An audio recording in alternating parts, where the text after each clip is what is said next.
Welcome to this mini course on career visibility, and I'm so pleased you're investing your time in yourself and in your career. So in this first video, it's all about why you need to be visible. And I'm going to share with you why it's so important to be visible in the workplace. And I'm also going to be asking some questions so that you can reflect on your own visibility. So let's jump in. In today's workplace culture, it isn't enough to work hard and deliver well. You also need to be visible to demonstrate your confidence and your potential, and to be able to articulate your achievements and vision. Because if you expect your work to speak for itself and you expect the recognition just to come to you, that if you work hard, deliver well, you'll automatically get rewarded with a promotion or a pay rise or a new job, then I'm afraid that doesn't work anymore. It might have got you to a certain level within the business, but as you go up in seniority and climb that ladder, more and more it requires more than delivering just to progress. Because you might be the hardest worker in your company. You might get on well with your colleagues and your boss may appreciate you at your performance review. But if you aren't at the front of senior people's minds, you'll miss out on new opportunities, new projects, additional responsibilities, and recognition. Because senior people are all incredibly busy, they're under a lot of pressure to achieve their goals and their objectives. And that means they don't always have time to be aware of the successes and the effort put in by their team members. So it's up to you to find a way of being noticed and of standing out. Because I can guarantee that if you aren't doing it, then your colleagues will be. And if you do nothing to change your career, then you won't get the recognition you deserve. Now, many women believe that they're a better person because they don't share their successes and they're not pushy and they're not always talking about themselves. But it doesn't make you a better person. It just means you're hiding away from having to put yourself out there. Because if you choose to stay behind your desk and work hard, you won't get the rewards and the recognition that you deserve. Now, it doesn't mean you need a loud hailer like this lady. You can still self promote, you can become visible in a collaborative and authentic way. It doesn't mean you have to be braggy, but you do need to master a visibility mindset. And what I mean by that is that you have to make visibility part of your job in the same way that any other skill is that you need to master for your role.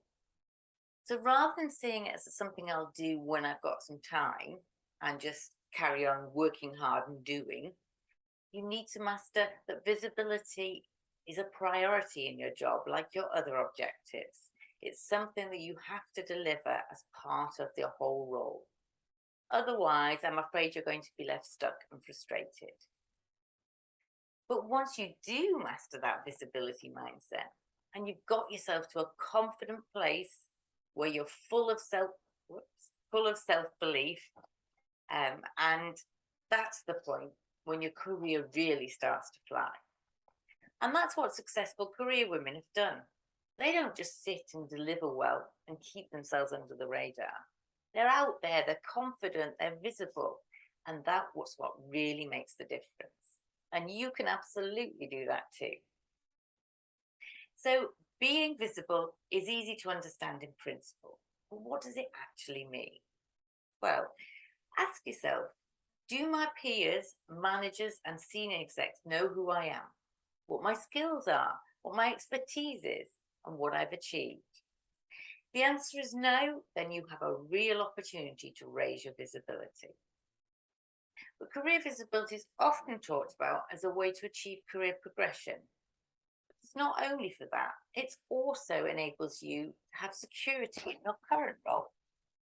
And it also gets you into contact with new opportunities. It increases your knowledge of the business. And by being on other people's radar, you become involved in things that you may not have known about previously. So getting noticed in your company is one thing, but it's also helpful to be visible outside of your industry.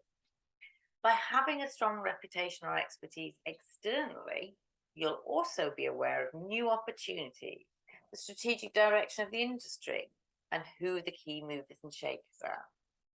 And that's going to be beneficial not just for you, but also for your company. And it's going to, as a result, raise your visibility both internally and externally. So how can you get started working on this? Well, I'd like to ask you 3 questions. First one, on a scale of 1 to 10, how visible are you at work? With 1 being, I just get on with my job and most people know what I do. But that's it. And 10 being, there's nothing more I could do to increase my visibility. And we will go into this in more depth in the next few videos, but for now, just as a rough estimate of where you are. Second question then is, what limiting beliefs and fears do you have about being visible? These may be things like don't blow your own trumpet, or put other people first, be modest, be humble. Do you have any of those beliefs or fears that are holding you back? And thirdly, on a scale of 1 to 10, how comfortable do you feel about self-promotion and being visible? With 1 being, I'm scared and uncomfortable, and 10 being, I really enjoyed it. Once you've answered these questions and had a reflection on your visibility, feel free to send me your answers by replying to the email, or just reflect on what you've done and wait for the next video. So in video 2, I'm going to be talking about how you can share those successes without being boastful and bragging. So look out for that video, which will be coming to your email in a week's time. And I look forward to seeing you in the next video.